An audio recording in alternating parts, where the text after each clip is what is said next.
Ford incorporating some old school designs into the new Mustang, and Dodge revamping the old Challenger from the 70s, it was time that Chevrolet came back on the scene. They're bringing a 5th generation 2010 Camaro V6 with the RS package to us today. I'm Nick Malone, and you're watching Burnout Radio. I'm going to start off by saying I was a little pessimistic about getting the car. Mainly because the interior I wasn't all that excited about. I thought they went a little too retro in some cases. They didn't do it all that well. And I'm going to tell you now, they changed my opinion. I think that it's done rather nicely in some parts. I think the passenger side dash is a little too bland, a little too plain for me.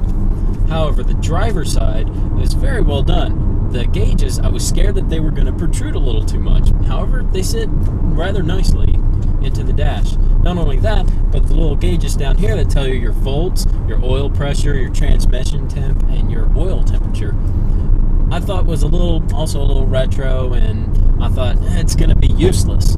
Well, it is still useless, unless you plan on racing your car, in which how many people are really going to do that with the V6 version? Not that many. So these are a bit useless, but they look good.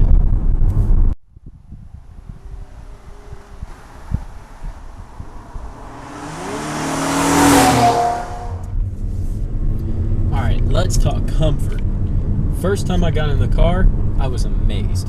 Now, they're not the most comfortable seats in the world, but for a sports car, they're damn comfortable.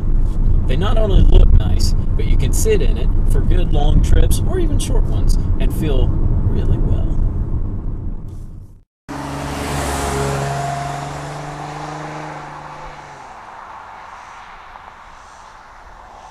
Thanks in part to the new independent rear suspension, it is a very comfortable ride, but it's still stiff like a sports car should. So they did that pretty right. It's smooth, the road noise is not all that apparent.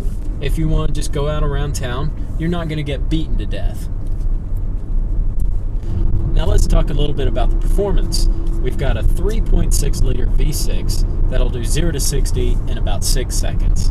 That is not bad for a V6. It's got 304 horsepower and 273 pound-feet of torque. That's a good amount of torque for a Camaro, for a V6 Camaro.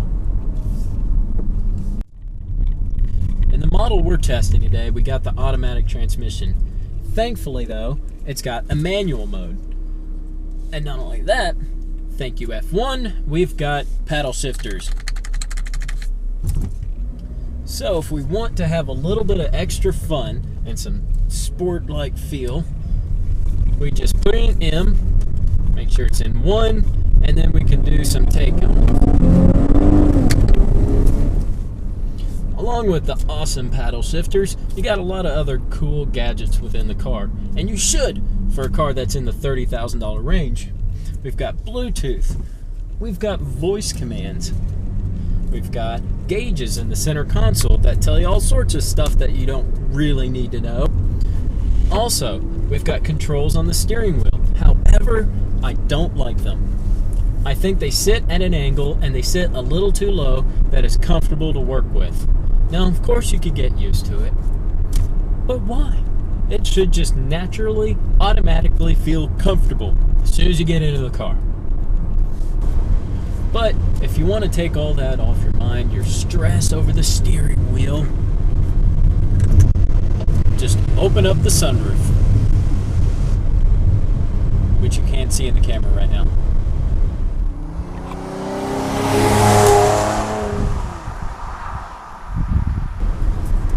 Now today we're test driving the 2LT with the RS package.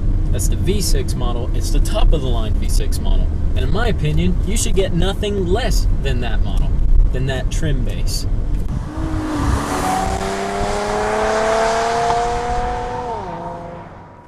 Now, if you're going to get the V6 Camaro, the LS or the LT, I highly recommend that you get the RS package. You'll get a more aggressive look. You'll get better front and rear flanges. You'll get a spoiler, and you'll get bigger 19-inch painted aluminum wheels.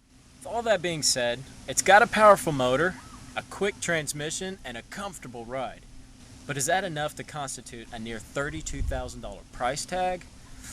I don't know. But if money is an issue, they do have a base trim package that goes for around $22,000.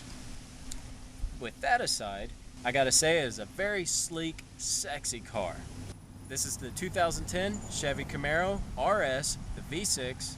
I'm Nick Malone, and this is Burnout Radio.